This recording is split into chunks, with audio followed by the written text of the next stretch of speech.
Beri kemuliaan dulu yang meriah buat Tuhan. Haleluya. Silakan duduk Bapak Ibu. Oh udah duduk ya. Baik, otomatis ya. Bapak Ibu yang dikasih Tuhan, shalom shalom. Yuk ikutin kata-kata saya, mau? Ikutin kata-kata saya ya. Segala sesuatu yang kita lakukan tanpa target tidak akan pernah serius. Lagi-lagi ya, segala sesuatu yang kita lakukan tanpa target nggak pernah ada hasilnya. Amin saudara. Iya, Bapak Ibu kalau sama saya main bulu tangkis, terus kemudian Anda tanya, Pak ngapain nih kita nih? Ya udahlah pukul-pukulan aja. Hah? Kira-kira gimana? Serius nggak kita? Enggak lah. Agak jauh dikit didiemin aja ya, udah baru diambil lagi, ya kan? Nggak ada usahanya gitu, nggak ada usahanya, amin saudara? Ya kan? Nggak ada usahanya. Tapi coba kalau pakai target, ngapain nih Pak? Kita hitungan. Yang kalah nraktir di Susite. Itu baru serius tuh, ya kan? Oh kemana juga kita kejar, ya Kak? Ya nggak? Amin saudara? Iya, jangankan masuk, out juga kita pukul. Ya, serius. Coba lihat kanan kiri, depan belakang, ibadah juga sama. Bener, ibadah juga kalau nggak pakai target, Anda nggak pernah serius. Anda kesini ada targetnya nggak? Kenapa banyak orang keluar masuk gereja begitu-begitu aja, mulutnya ya cablak, ya tetap aja dia mulutnya comberan, ya nggak? Banyak masuk keluar gereja, puluhan tahun jadi orang Kristen, nggak ada progresnya. Kenapa? Karena nggak pakai target ibadahnya. Ibadah itu harus pakai target. Jadi waktu kita masuk keluar saya mau punya target, saya harus lebih baik. Bangun pagi saya harus punya target, saya harus makin menyenangkan Tuhan. Amin saudara. Targetnya bukan jadi lebih baik dari orang lain, lebih baik dari diri kita kemarin. Saya tiap hari begitu. Di dalam saya pimpin anak-anak, keluarga, mesbah pagi. Doa saya selalu sama. Tuhan hari ini adalah hari baru. Aku tahu ada berkat baru bagi kami. Dan sepanjang hari ini Tuhan kami mau menyenangkan hati. Hari ini kami harus menjadi lebih baik dari kami yang kemarin. Itu aja. Jadi akhirnya sepanjang kita jalan ya cuman satu yang ada di kepala saya. Apa? Melakukan kehendak tuh. Kalau saya melakukan kehendak Tuhan, langkah saya bukan langkah kebetulan. Saya ketemu orang bukan kebetulan. Saya dijadwal di sini bukan kebetulan. Amin saudara? Amin? Iya. Lihat kanan kiri bilang, kagak ada hoki, kagak ada apes. Kalau orang Kristen tuh gak ada hoki, gak ada apes. Gak ada Pak. Gak ada. Orang Kristen itu hidupnya apa?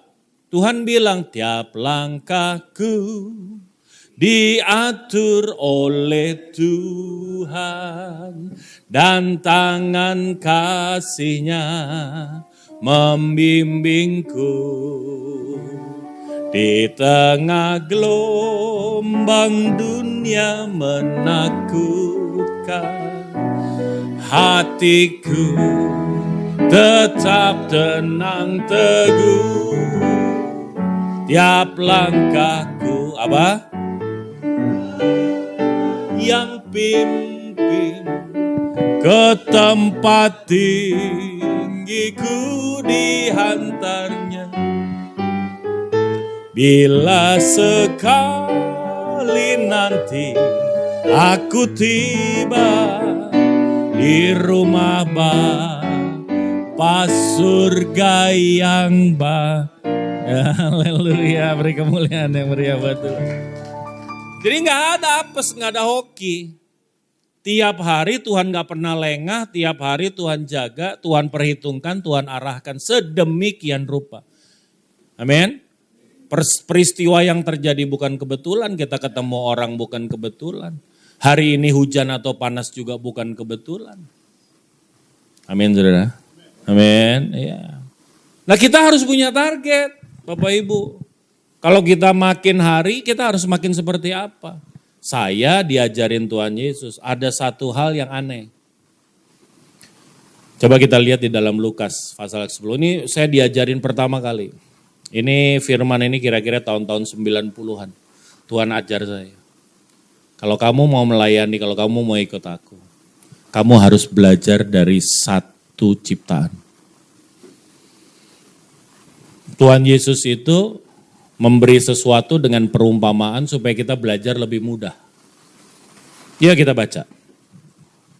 Lukas pasal 10 ayat yang ketiga. Oke, kita baca sama-sama 2, 3. Apa katanya? Pergilah, sesungguhnya aku mengutus kamu seperti anak domba ke tengah serigala. Yang berbahagia mereka yang mendengarkan firman, memelihara dalam hidup. Jadi kalau kamu mau berhasil dalam pengutusanmu sementara ada di dalam dunia, belajar dari anak domba. Oh saya protes. Protes gak? Ada yang protes gak? Coba baca ulang. Yuk. Pergilah.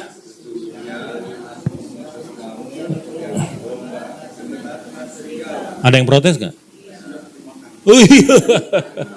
Protes saya. Saya bilang Tuhan, ini Tuhan lagi ngasih makan serigala apa gimana nih? Hah? Kok pengutusannya anak domba? Tuhan nih gimana nih, pelin-pelan nih. Kenapa? Karena janji Tuhan aku lebih dari orang yang menang. Betul? Amin saudara? Iya. Kok anak domba Tuhan? Gimana anak domba mau menang sama serigala?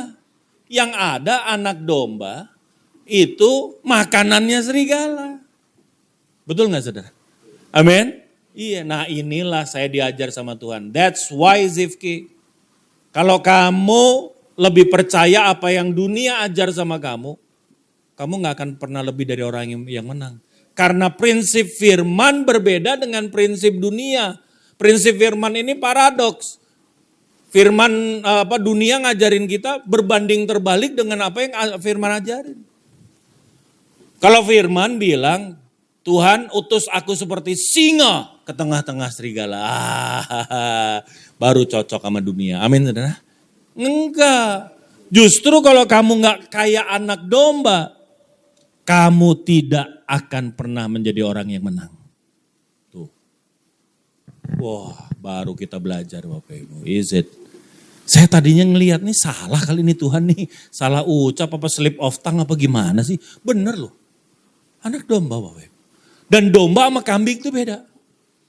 Kalau Anda belajar biologi, family domba sama kambing itu beda. Kalau domba itu ovis, O-V-I-S. Kalau kambing capra. Beda family, beda sifat. Jadi udah digolongkan nih.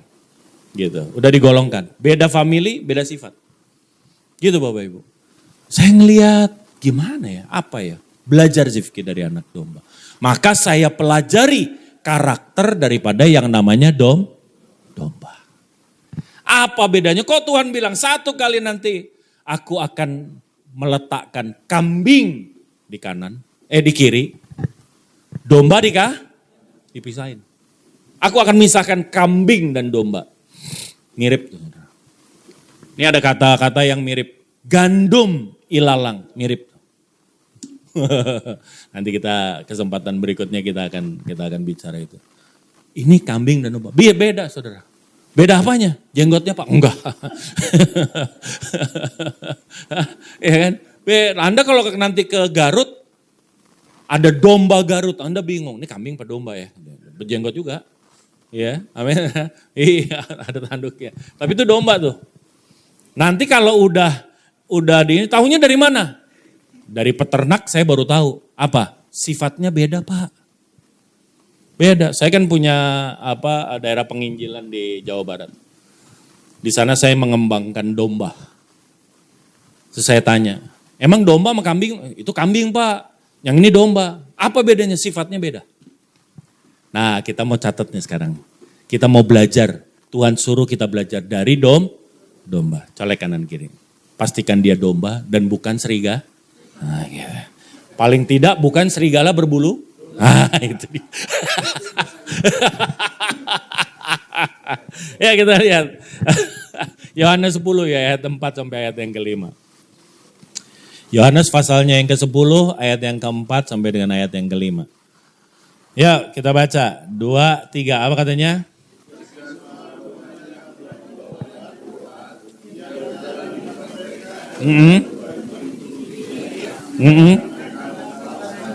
Nah, tetapi seorang asing, apa katanya?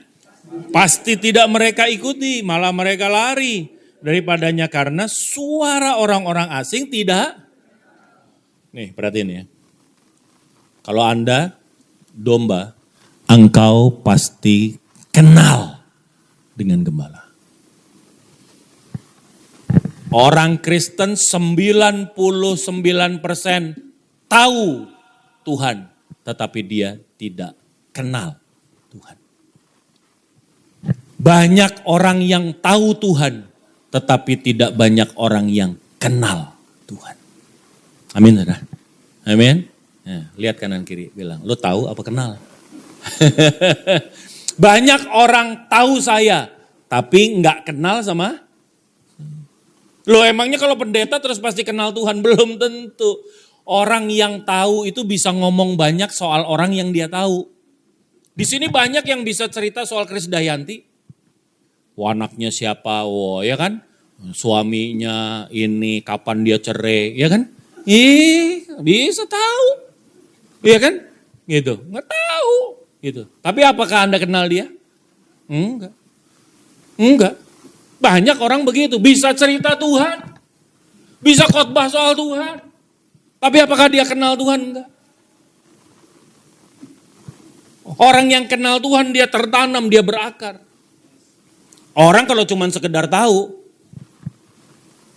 Pak Hari nggak? Tahu. Kenal, gembala gua tuh. Ya kan? Di luar ada beredar berita yang nggak enak. Orang yang tahu, buru-buru dia bilang, elah, padahal kalau di gereja baiknya minta ampun. Nggak taunya ya. Ya nggak. Cepat percaya Pak. Tapi kalau orang yang kenal, itu tuh ada berita tuh, Pak Hari tuh. Itu bukan Pak Hari. Gua kenal sama dia. Itu pasti bukan dia. Amin, saudara. Itu pasti berita bohong. Amin, saudara. Amin. Iya, sama. Iblis itu kalau kita lagi ada dalam persoalan, dia bawa gosip sama Anda sama saya. Gak peduli dia sama lu. Enggak, Allahku peduli. Dia ini tuh. Enggak, Allahku gembalaku tidak pernah terlelap. Tapi lu sekarang sial lu apes lu. Kecelakaan, enggak. Tuhan punya rencana tetap baik adanya karena dia adalah Allah yang turut bekerja dalam segala hal. Mendatangkan kebaikan, beri kemuliaan yang mulia buat Tuhan. Gitu, itu orang kenal. Kuat pemahamannya. Amin, saudara. Hari ini lihat di YouTube Bapak Ibu.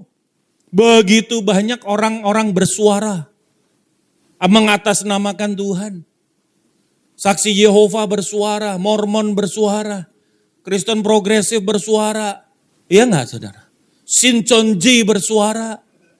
Loh, aliran begitu banyak Pak. Kalau kita nggak kenal sama suara gembala, itu suara-suara diikuti.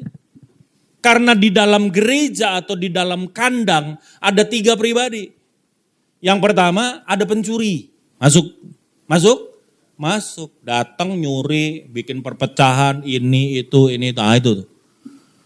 Itu apa? Pencuri namanya. Datang cuman ngomongin soal harta kekayaan.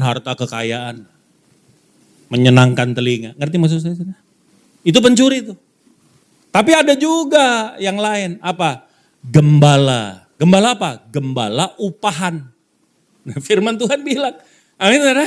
Gembala upahan ada di gereja? Ada. Yang melayani karena PK. Bener. Lu ini ngomongnya pinter kayak Kang Obat. Tapi kalau suruh ngelayanin gereja kecil gak mau. Enggak, kesana kenapa? PK-nya kecil. Hah? Kalau disuruh ngelayanin yang 10.000, 3.000, waduh itu dia, itu tempat kita, ya kan? Iya, tapi giliran masuk ya 10 nenek-nenek, 4 kakek-kakek. Waduh, gimana nih? Oh saya banyak scheduler yang ngomong sama saya. Aduh, sini sebut nama-nama gede. Asal kita jadwal sih iya Pak, tapi nanti deket-deket dia pasti nggak jadi, cancel. Alasannya begini. Kita ikutin aja di mana itu. Ternyata ada di tempat lain. Rasanya sedih Pak. Ya udahlah, gembala upahan. Amin, amin. Gembala upahan, pekerja upahan itu nggak punya hati, nggak punya Bapak Ibu. Tapi kita menyembah siapa? Gembala kita yang sejati, kemuliaannya Maria buat Allah kita, haleluya. Amin. Dia yang menyerahkan nyawanya buat kita. Dia yang tidak pernah terlelap. Dia yang selalu berjaga. Dia yang terus ada di depan buat kita. Nah itu yang kita kenal. Itu yang kita dengar. Jadi belajar yang pertama, apa? Engkau harus kenal dengan gembala. Jangan cuma tahu. Engkau harus kenal, kok intim sama dia. Kalau orang-orang gak kenal saya, yang kenal saya siapa? Nih anak saya ini kenal saya nih. Tiap hari sama saya, ya kan bergaul sama saya. Dia tahu, lagi di mall, saya batuk. Papa di mana tuh? Karena kau tahu itu tadi batuknya papa gua tuh. Batuknya Dedi tuh. Tadi di mana? Emang ada di sini dia? Kan yang batuk banyak, suara banyak, amin. Tapi kalau udah kenal, tahu kita Pak. Ngerti maksudnya? Nah sekarang pertanyaannya gimana supaya Anda kenal sama gembala? Hah? Orang kalau mau kenal syaratnya cuma satu, apa? Bergaul. Terus gimana caranya supaya kita bisa bergaul sama Tuhan? Bergaul sama Tuhan tuh gak gampang, karena ada syaratnya. Catat ya, yang pertama mau bergaul sama Tuhan, yang mau angkat tangan. Colek kanan kiri catat tuh. Mau bergaul. Hah? Yang pertama, apa? Kesenangannya harus sama. Baru kita bisa bergaul. Anda datang sama Tuhan ngomongnya Louis Vuitton, Hermes, Tuhan, rumah pondok indah. Tuhan gak minat. Tuhan gak minat Bapak Ibu. Amin. Loh pergaulan erat itu pasti didasari entah itu ikatannya keluarga, kesukaannya harus sama. Dalam satu keluarga arahnya berbeda aja, kesukaannya nggak sama nggak bisa jadi satu. Satu nonton, satunya maunya ini, satunya itu. Gimana supaya keluarga tuh bisa jalan, pelayanan jalan bareng, kemana jalan bareng. Semua kita hatinya harus sama Tuhan juga sama. Hati Anda sama nggak dengan hatinya Tuhan? Kesukaan Anda sama nggak dengan Yohanes 15 ayat yang ke-7. Kalau kamu tinggal dalam aku, firmanku tinggal dalam kamu, maka minta apa aja. Maka engkau akan memperolehnya. Amin. Tapi syaratnya apa? Engkau tinggal dalam aku firmanku tinggal dalam sehati kita. Ngerti maksud saya Bapak Ibu? Jadi kesukaannya sama. Coba komunitas goes. Ya kan? Atas kesukaan yang sama. Mereka berkumpul. Janjian ya. Tikum di mana tikum? Dikumpul. Sini. Oh iya. Wah, semuanya pasti apa? Bawa apa? Ya bawa sepeda lah. Tiba-tiba Anda datang bawa pancing. Kira-kira gimana? Bro, lu mau kemana? Mau mancing? Waduh, lu salah komunitas. Amin. Amin. Anda datang bawa harta dunia sama Tuhan. Anda gini gitu, cerita soal harta dunia. Tuhan gak minat. Dia bilang, lu salah komunitas. Jaka sembung bawa nggak nyambung, golok. Yang kedua, apa? Syaratnya. Satu, kesenangannya sama. Yang kedua apa? Anda harus punya waktu. Iya nggak? Anda mau masuk nih klub Harley, lo masih punya waktu. Kita kongko punya waktu. Waktunya itu khusus, nggak bisa diganggu gugat tuh. Ya apa ya? Sekarang pertanyaan saya sama Anda. Kesukaanmu sudah sama Tuhan? Tuhan itu hatinya ada di mereka yang teraniaya, mereka yang berkekurangan, mereka yang perlu dibela. Amin saudara. Amin, itu hati Tuhan ada di sana. Sudahkah kita punya kesukaan yang sama? Yang kedua, sudahkah Anda punya waktu? Waktu Anda dikuduskan dikuduskan atau tidak? Waktu yang kudus itu artinya waktu yang disisihkan. Pengudusan, tindakan pengudusan itu yang pertama adalah menyisihkan. Gitu. Itu tindakan pengudusan. Karena kados itu artinya dipisahkan. Gitu. Ya, dipisahkan dari Tuhan. Itu tindakan pertama. Duit yang saudara masukkan persembahan itu kudus apa kudis?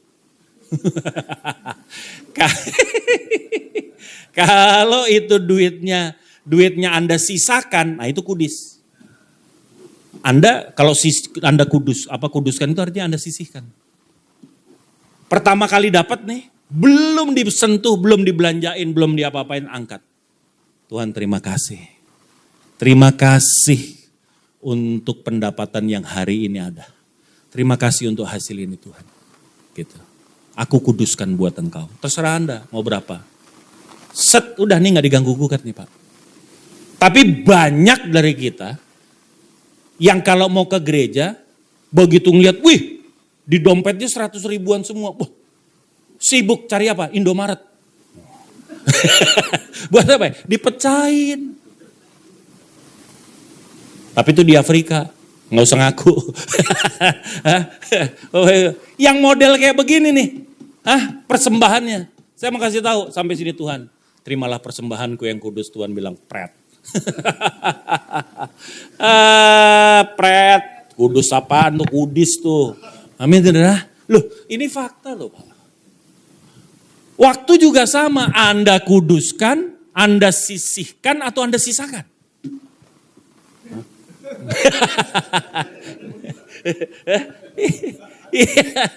Ya. Jam berapa nih? Bangun seenaknya. Ntar juga sama. Giliran mau doa malam, mesbah malam. Doa kan? Ntar dulu, filmnya lagi rame. Bentar nih. Iya kan? Apalagi kalau nonton drakor. Wah.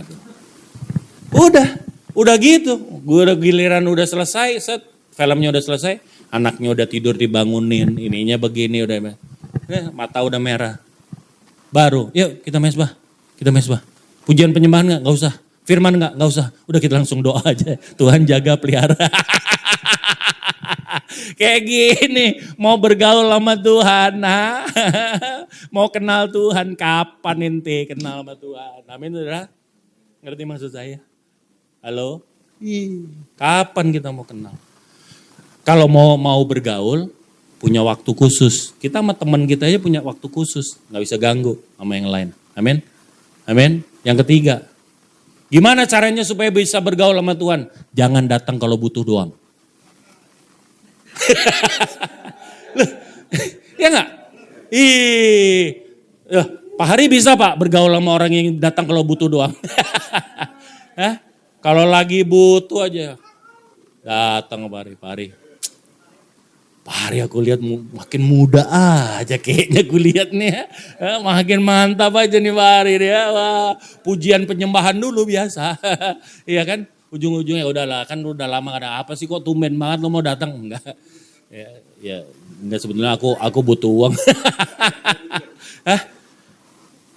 Mau nggak kita bergaul sama orang yang model begini?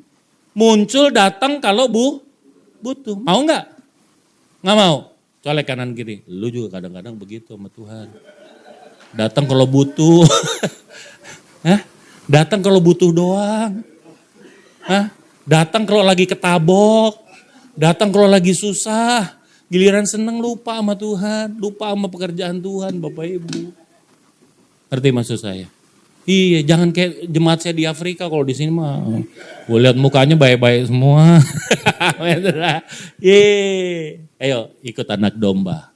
Apa? Kenal dengan gembala. Yang kedua, kita lihat ya, Roma 12. Roma 12 ayat yang ke-19 sampai 21. Roma 12, 19 sampai 21. Yuk kita baca sama-sama. 2, 3. Apa katanya?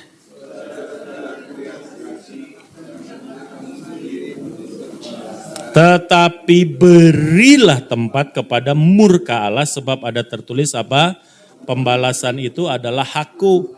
Akulah yang akan menuntut pembalasan, firman Tuhan. Terus, jika seterumu lapar berilah dia makan, jika dia haus berilah dia minum.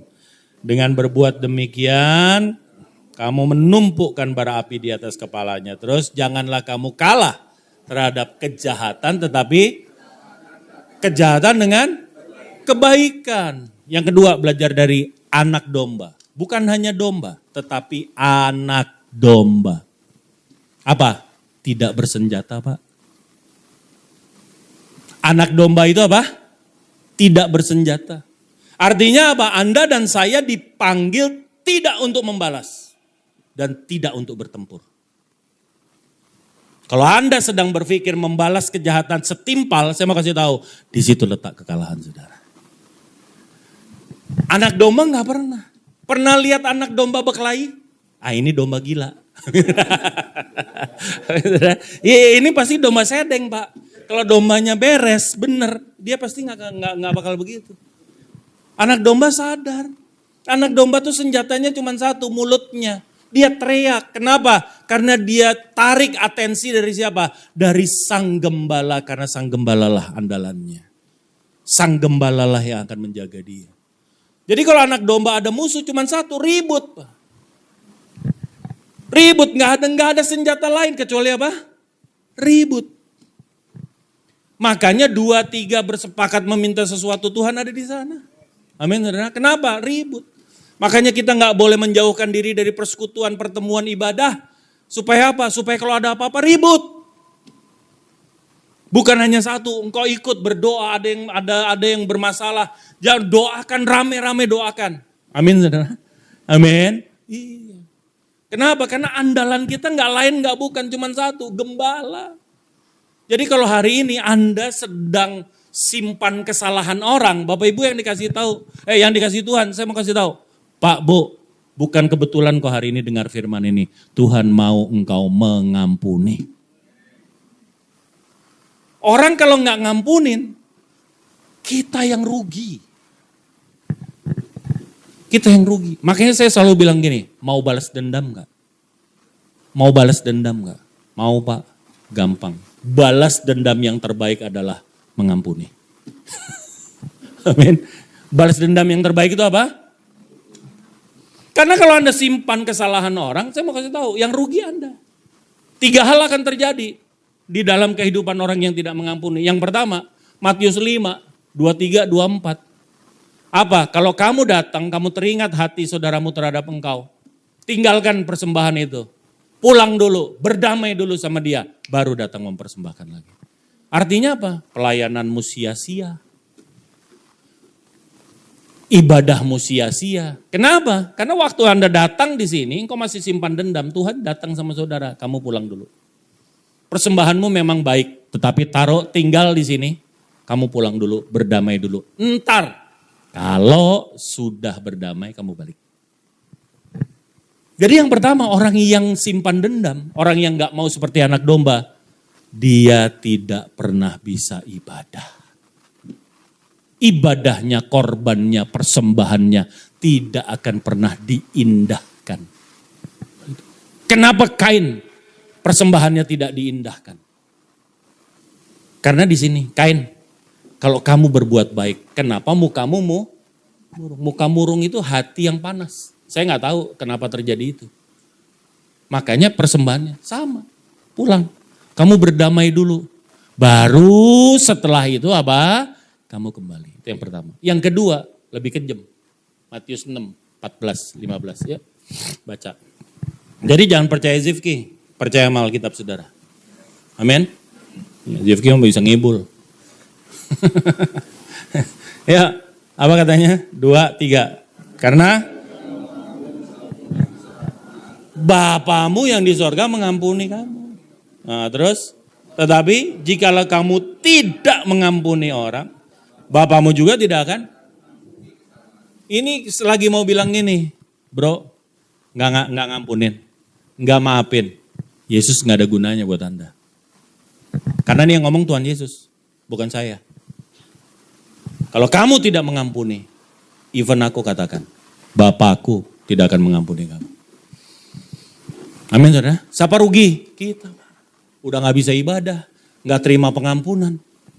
Ini kan penjelasan dari doa Bapa kami, Bapa ampuni kami. Seperti kami mengampuni orang yang bersalah kepada kami. Ini penjelasannya Bapak Ibu. Makanya hati-hati. Tapi hati saya sakit Pak. Nggak ada yang bisa Anda, nggak ada yang bisa bikin Anda sakit hati.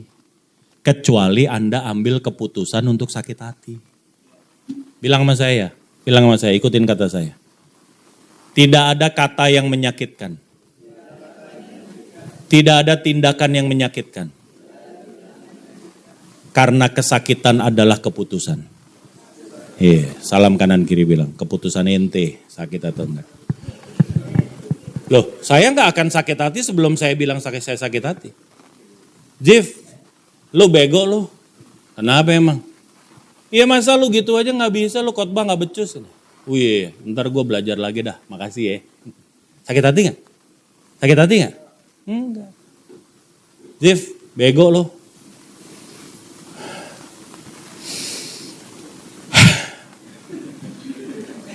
Nih, dari kecil sampai gede bapak gue aja gak pernah ngomong bego lo. Lo katain gue bego, sakit hati gue nah. Baru sakit? Iya. Kata-katanya sama gak? Sama, cuma dikatain bego. Begitu kita respon dengan kita sakit. Kenapa kita sakit hati? Bukan karena kata-katanya menyakitkan, karena kita tinggi hati. Kalau kita rendah hati, nggak bisa sakit hati Pak. Maka kata sakit hati Tuhan Yesus nggak pernah ucapkan. Karena dia nggak bisa sakit hati. Padahal kalau ngomong soal dia pantas nggak sakit hati, pantas banget. Datang ke ciptaannya, sama ciptaannya diludahin. Ini ciptaannya Pak. Tahu nggak itu manusia yang ludahin dia, yang nyalipkan dia, yang nyambuk dia itu adalah ciptaan. Dia yang ciptakan itu, manusia-manusia itu. Waduh, untung bukan gue. Kalau saya kelar itu orang-orang Pak. Kelar tuh bocah-bocah itu. Nggak tahu siapa gue, kodok lu. Jadi kodok semua Pak. Semudah itu Bapak Ibu, tapi Tuhan Yesus nggak pernah sakit hati. Justru di puncak penderitaannya dia berkata, Bapa ampuni mereka. Karena mereka nggak tahu apa yang mereka lakukan. Amin saudara? Amin. Iya. Mau bebas dari sakit hati? Mau? Colek kanan kiri. Rendah hati makanya.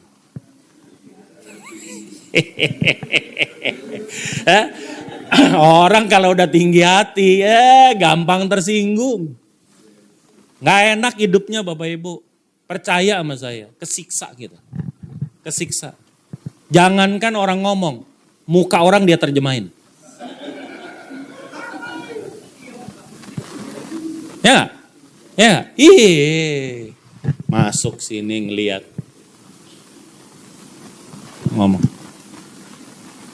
Pak Hari lagi kenapa sih? Emang apa salah gue sih? Nggak, emang kenapa? Kenapa bro? Mukanya nggak enak banget ketemu gue tadi. Muka dia tuh loh. Ngelihat gue tuh kayak gimana gitu. Ngelihat dari ujung kaki, sampai dari ujung rambut sampai ujung kaki. Aduh, emang gue salah apa sama dia? Lo tau gak Pak Hari lagi mules? Kagak ada hubungannya sama kita Pak. Tapi kalau orang udah tinggi hati kayak gitu-gituan tuh. It matter. Amin saudara? Jangan. Ini pelayanan rusak loh udah kayak begini. Amin saudara. Amin. Jangan jadi orang yang tinggi hati, gampang sakit hati. Ikut anak domba. Ikut anak domba. Apa? Tidak kalah dengan kejahatan. Tetapi mengalahkan kejahatan dengan kebaikan. Yang ketiga, orang kalau simpan dendam. Tahu gak? Pernah tahu psikosomatik gak? Psikosomatik tahu? Yang sakit bukan fisiknya. Yang sakit adalah jiwanya, pikiran.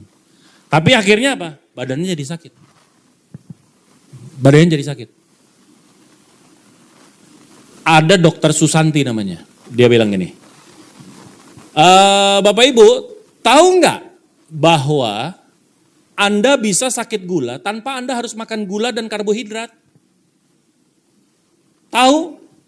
Tahu kenapa? Karena Anda stres dan dendam. Orang yang dendam, orang stres, naikin namanya hormon kortisol. Hormon kortisol akan menaikkan juga yang namanya insulin. Jadi orang diabetes dilarang stres. Dilarang stres. Kenapa? Karena waktu dia stres, hormon yang memicu insulin, yang memicu gula darah, itu dia akan naik. Oh ini kata dokter, bukan kata saya. Saya pilot, dia dokter. Jadi saya mesti percaya. Tapi benar, saya kan sekarang lagi seneng ikut kelasnya Stan Ekborg, dokter.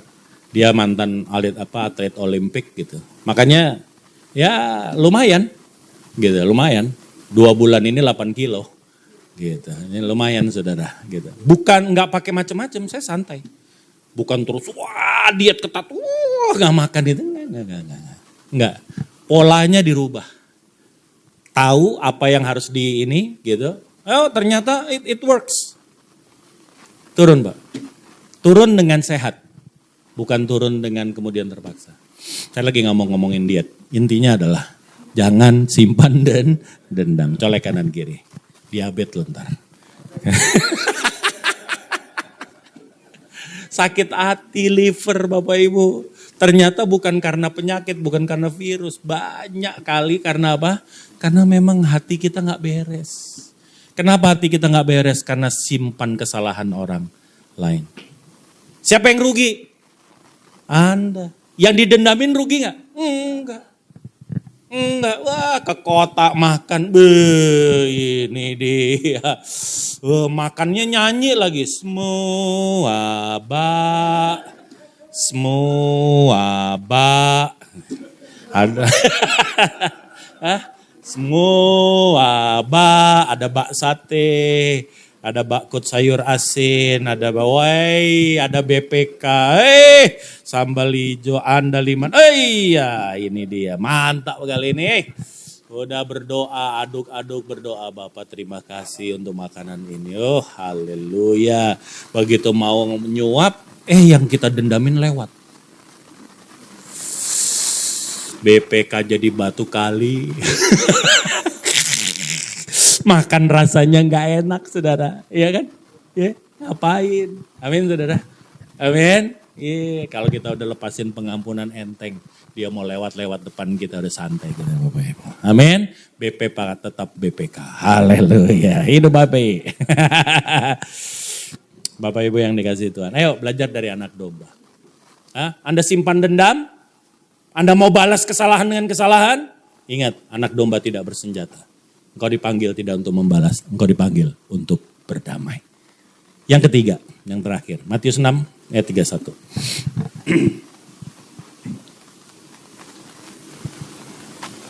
Kalau domba maunya bertarung, domba gila saudara. Domba kalau beres mah gak mau bertarung. Amin. Colek kanan kiri, domba gila.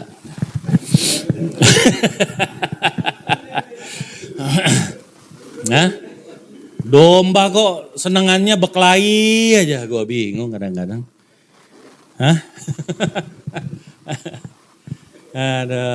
Ya kita baca Matius 6, kita mulai ayat 31. Sebab apa? Jangan khawatir berkata apa yang akan kami makan, apa yang kami minum, apa yang kami pakai, semua itu dicari bangsa-bangsa yang tidak mengenal. Stop. Lihat. Semua itu tuh maksudnya apa di ayat 32? Apa yang dimakan, minum, pakai. Ya kan, bahasa ringkasnya kebutuhan hidup. Ya kan? Kebutuhan hidup dicari bangsa yang tidak mengenal Tuhan. Yang ketiga, belajar dari anak domba. Apa? Anak domba tidak pernah cari makan. Sekali lagi. Anak domba tidak pernah cari makan. Kapan kita mulai stres, kapan kita mulai depresi, kapan kita mulai jadi pelit? Kalau kita cari makan. Lah, Terus gimana Pak kita makan? Loh beda. Kita ini anak-anak domba. Kita nggak pernah lihat domba berburu? Berburu, hah? Itu domba gila. Iya nggak? Ini aneh nih, banyak domba cari makan. Bapak Ibu, kalau Anda sudah cari makan, engkau tidak pernah jadi manusia yang berkualitas. Pendeta cari makan, nggak pernah jadi pendeta yang berkualitas. Pelayan Tuhan cari makan, nggak pernah jadi pelayan yang berkualitas. Pegawai cari makan, nggak pernah jadi pegawai yang berkualitas. Amin, saudara? Iya. Jadi kalau Anda kerja, kemudian berangkat kerja, papi, udah rapi aja, papi mau kemana? Hah? Ya papi mau kerja lah. Nyari makan buat ngempanin elu. Ini papi yang tidak kenal Tuhan. Ya enggak? Lu terus yang kenal Tuhan gimana? Terusin. Ayat 32. Oh, ini kita belajar dari firman nih. Ini mindset nih Bapak Ibu. Yuk, apa katanya? Akan tetapi Bapamu yang di sorga tahu bahwa kamu memerlukan semuanya itu. Terus gimana kita caranya supaya kita dapat makan? Ayat 33 bilang apa? Cari dahulu kerajaan Allah dengan segala kebenarannya. Terus? Apa yang kau makan minum pakai ditambahkan dalam ini. Jadi gini nih. Konsep domba yang di depan itu adalah gembala, yang di depan adalah kehendak Tuhan, yang di depan itu adalah kemauannya Tuhan, yang di depan adalah tujuannya Tuhan. Apa yang kita makan minum pakai itu akan mengikuti kita. Masih ingat Mazmur 23? Tuhan adalah gembalaku, takkan kekurangan aku. Dia membaringkan aku di padang yang berumput. Amin saudara. Iya. Jadi gimana kita? Ikut aja gembala. Kalau engkau ikut gembala akan mengarahkan kita ke air yang tenang dan rumput yang hijau. Beri kemuliaan yang meriah buat Tuhan. Nah ini enggak. Nyari sendiri. Hah? Domba kok hunting, domba gila nih. Domba gila nih, domba berburu, domba gila Bapak Ibu. Kalau Anda anak domba, saya mau kasih tahu kalau engkau pedagang, engkau akan pikirkan partnermu dulu daripada Anda. Kalau engkau jadi pegawai, engkau akan berpikir apa yang bisa aku kontribusikan lebih daripada apa yang bisa aku dapat.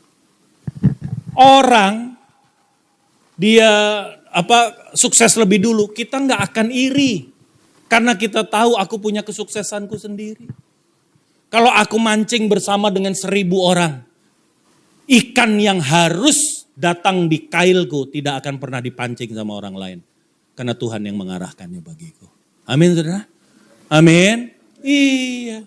Kita nggak takut, kita nggak iri, kita nggak pusing. Orang pun punya apa itu urusan dia. Orang mau dapat apa itu urusan dia. Aku nggak pernah bandingkan diriku dengan orang lain. Apa yang ada padaku, aku akan bersyukur dan berterima kasih kepada Tuhan. Amin saudara? Amin? Iya, itulah anak domba. Dia gak cari makan. Tiap hari seperti Salomo. Salomo maksudnya. Lo mau minta apa Mo? Aku gak minta emas perak. Aku hanya minta hikmat. Supaya aku bisa menghakimi bangsa yang besar ini. Tahu Tuhan ngomong apa? Ya. Hikmat aku beri. Tetapi karena engkau tidak memintanya, maka harta kekayaan pun aku akan berikan kepadamu. Amin saudara? Amin. Kenapa? Karena Tuhan tahu Salomo membutuhkan itu. Karena Tuhan tahu Salomo harus bangun yang namanya apa? Bait Allah. Tahu budgetnya bait Allah? 568 miliar US dollar Bapak Ibu. Itu bukan duit yang sedikit. China itu cadangan devisanya cuma 520 miliar. Ini 568 buat bangun bait Allah. Bapak Ibu yang dikasih Tuhan. Kalau Tuhan itu tahu bahwa Anda membutuhkan. Tuhan tahu nggak kalau saya kemana-mana pelayanan itu perlu mobil? Tahu? Makanya tanpa saya minta Tuhan kasih mobil itu. Jadi kalau saya dapat mobil, saya bilang Tuhan terima kasih. Artinya apa? Kalau saya dapat sesuatu, artinya ada tanggung jawab dan tugas yang menyertai gitu. Ngerti maksud saya? Jadi nggak bisa mobil buat kebanggaan, buat gagah-gagahan. No. Nggak begitu caranya hidup. Anak domba, dia tidak cari makan. Kenapa? Karena dia tahu. Cari kehendak Tuhan. Cari wajah gembala. Makanya anak domba kebutuhannya cuma satu. Begitu bangun tidur, langsung pasang telinga. Pasang matanya. Siapa yang dia cari? Siapa? Gembalanya. Colek kanan kiri. Lu siapa cari? Bangun pagi siapa yang dicari? Handphone duluan. Nasi uduk. Apa yang dicari? Bapak Ibu, kita gak punya kebutuhan akan gembala. Habis itu cari makan. Dasar domba. Hari ini saya simpulkan ada 3 hal yang kau pelajari dari seekor anak domba. Yang pertama apa? Dia kenal dengan gembala. Dia hanya ikut suara gembala. Yang kedua apa? Rendah hati, tidak sakit hati, tidak dendam. Anak domba akan selalu terpanggil untuk berdamai. Siapapun yang menyakiti boleh-boleh aja. Tetapi dia akan keluar dengan pengampunan. Ada pepatah yang bilang, kalau kamu dilempar batu, ya kan? Lempar dia dengan bunga. Amin. Lempar dengan bunga. Colek, jangan lupa potnya juga. Nah, gitu.